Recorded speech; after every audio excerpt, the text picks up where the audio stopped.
All right, thanks for making the Locked On Ole Miss podcast your first listen every day. We are free and available wherever you get your podcasts, including YouTube. So do us a favor, subscribe to the YouTube channel, hit the bell for notifications, comment down below, and of course, upvote the video itself. We are here with Brantley Sanderson. He was a practice player back on Carol Ross's teams in the mid-2000s, back when Armini Price was out doing her thing. And he was also one of the practice players that they worked against. So the last time that Ole Miss was probably considered really good, he was a part of basically, I'm going to say that team, but you know what I mean, for the Lady Rebels. He helped them out considerably. Now, Brantley, this is going to be almost a getting to know them session about the Lady Rebs this year. Coach Yo has put together a team. I think they're 19-5. They're third or fourth in the SEC, obviously chasing LSU and South Carolina, who's completely undefeated at this point, and they play Sunday. But what do we need to know about this team? Yeah, Stephen, well, thank you for having me. I mean, there's a lot of similarity to that team from 2007 that went to the Elite Eight. It all really starts on the defensive end. You'll hear Coach Yo in just about every press conference she does say, "We defend." That's kind of their motto for the program. And they do it at a really high level. I mean, bottom line, they just make it really hard for other teams to do what they want to do. They have held just about every high-powered offense this year they played a couple of really good teams in the non-conference. Utah was a top 10 team, came in, I think, averaging 100 points. They held them to 69. Did the same thing with Oklahoma. And, you're never quite sure if the non-conference is going to transition into SEC play. But so far it has. I mean, they rank near the top of the SEC in a lot of categories. I know they're number one in offensive or opponents' points per game and opponents' field goal percentage. So for them, it really all starts there. Their best offense is their defense, but they also have some offensive firepower. Coach O says they're a super team. She had a superstar last year in Shakira Austin. And I'm not sure people were expecting them to do much this year after losing her, but she did a really good job of bringing in core pieces, mostly from the transfer portal, to surround a really good core that she's had for the past 2 or 3 years. So you see the progression. They are a much more well-rounded team. So there's been a few times their defense definitely had to win the game for them, but it's they can hit 70 and 80 points on any given night. Yeah, and if you look at it, their lone home loss this year, there was a 5-point loss to Alabama. But other than that, they've pretty well held serve at home, and that'll serve them well because South Carolina is coming in the middle of next week into the Pavilion.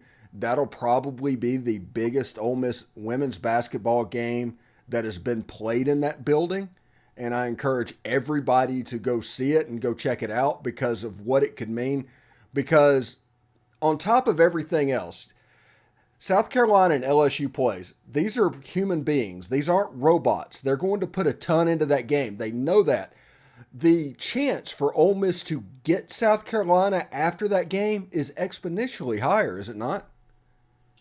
I mean, for sure. I think even more so on the women's side than the men's, any team, the worst team in the SEC can beat the best team any night. And I think timing is great. Coach O has said it's great that they're getting these teams on the back end of the schedule because she didn't expect them to play their best basketball until now, and I think they are. So like you said, game of the year on Sunday. I know everybody's going to be thinking about the Super Bowl, but man, this is going to be a really good game between LSU and South Carolina. I mean, you're talking about a South Carolina team who's got WNBA draft picks coming off of the bench. And then LSU, Kim Mulkey in her second year. I don't think anyone expected her to have the success this soon, but she's got one of the best players in the game in Angel Reese. So there's definitely opportunities. They've got 5 games left. Like you said there, I think they are in 4th position, 1 game above Alabama. So, they've got Alabama at Alabama, the very last game of the year. I mean, it's going to be a tough end to the schedule, but it's also very winnable. And, I think the one thing that if they're missing anything, they're missing that signature win. They've had a lot of good wins. They came back from 19 down at Arkansas. Arkansas is probably going to be an NCAA tournament team. And they beat Mississippi State twice, and it wasn't close. And State's probably going to be an NCAA tournament team. But they haven't had that game yet that shows, that they've really separated themselves from those other teams. So really good opportunity here in the next couple of weeks. Yeah, and let's look at their NCAA tournament future since you bring that up. Beating South Carolina or beating LSU, if they can get one of those games, that's the difference between like a 3 seed and a 6, don't you think? For sure. I mean, they, it's great to know you're kind of in the tournament with 5 games left. We're not used to that. So at this point, I think they are just playing for seeding. Right now they're probably for the NCAA tournament, probably a 7 or an 8 seed, which is close to, I think they were a 10 seed last year, or maybe they were a 7 seed last year. And that makes it tough to get out of that first round when you got to play the number 2 seed on their home court. So if they can get a big win, I think that positions them really well, not only for SEC tournament and being a 3 or a 4 seed, which, double bye, that's really nice. But I think they could play their way into possibly even a 6 seed. And, they've made it clear their goal is to not just get to the NCAA tournament, but they want to win. And I think, a 6 seed that would position them very well to have a successful NCAA tournament run. And this is going to be a team that you don't want to play, because defense, it travels. And they have shown themselves repeatedly against a lot of different styles, a lot of different offensive, to be able to shut them down. So, I wouldn't want to play them in March if I were another coach. Yeah, I was just about to say defense travels, and when you get to the NCAA tournament, you can count on that. But who are some of the players that Ole Miss fans need to pay attention to if they're just paying attention to women's basketball? Who are some names that they need to know? Yeah, well, I think a theme in the SEC this year is dynamic duos. Every team's got one. I think our team's dynamic duo is Angel Baker and Madison Scott. Angel is this is her 2nd year in the program, but she's a 5th-year senior. But she's got a lot of experience. She transferred in from Wright State. They upset Arkansas, and I think she went for like 32 points or something like that in the NCAA tournament a couple of years ago. So she's kind of the offensive firepower. Coach Yo calls her the offensive point guard. And I know Coach Yo says she doesn't have superstars. She's got a super team. But I think Angel could be a superstar. She's very underrated. It would not surprise me at all to see her on a WNBA team in the next few years.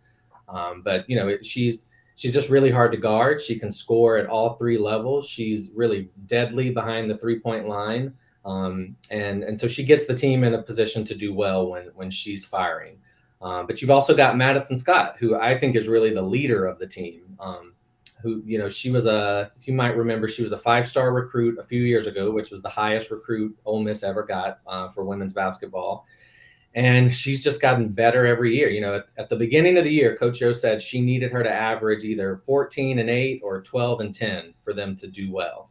And she's right there at, I think, 12-9. So she's gotten, she's improved. I think the thing her game was missing was a consistent jump shot.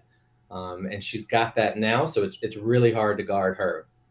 But they have a few other players too, because they have 4 players averaging in double figures.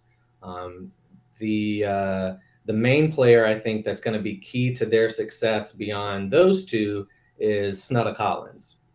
She's a Mississippi native. She was very unheralded when she was signed, but she's just gotten better and better every year. She's almost doubled her scoring average this year. So she's coming off the bench, and when you're able to bring that kind of a weapon off the bench, someone who's lights out at shooting, who's a really high level defender, you can do a lot of good things. She's also got another player, Marquisha Davis, who just got in the starting lineup maybe 4 or 5 games ago. She's a transfer from Arkansas. And I think she's averaging close to 15 points a game since she's been put in the starting lineup.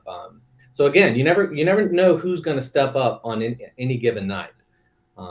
Sometimes that's a great thing. It makes them really hard to scout. Other times, it's been a challenge when they haven't had their offense.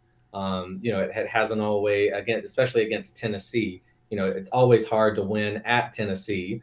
but their defense gave them a chance to win it. They held them to, I think, 62 points. But their offense just wasn't there that night. So if they can get a consistent third and fourth weapon, they're going to be really dangerous. Yeah, absolutely. And everybody, give Brantley a round of applause. Good grief. This was a fantastic episode. Thank you, man. I do want to let everybody know that thanks again for making the Locked On Ole Miss podcast your first listen every day. Make sure you check out our other podcasts. You got Locked On College Basketball and you got Locked On Women's College Basketball for national level shows around that. You get to hear all about college basketball in one place. You can hear from big name experts, insiders, coaches, and players. It's Locked On College Basketball, available on YouTube, wherever you get your podcast. Brantley, thank you so much for stopping by today, man. And as this season progresses, I'm probably going to call on you again if you'll be willing to do it. Absolutely, man. I'm always happy to talk about the Lady Rebels. And you're right. There's a huge, I don't think there's been a bigger game for when South Carolina comes to town in a couple weeks. And they've got a really good thing going with their program. I mean, Dawn Staley's probably one of the coolest coaches in the game. So if nothing else, go watch the number one team in the country. But hopefully the Lady Rebs will have their juice and will be able to come out with the win. All right. Well, we'll talk to you next time, buddy, and thanks a lot. Thank you, Stephen.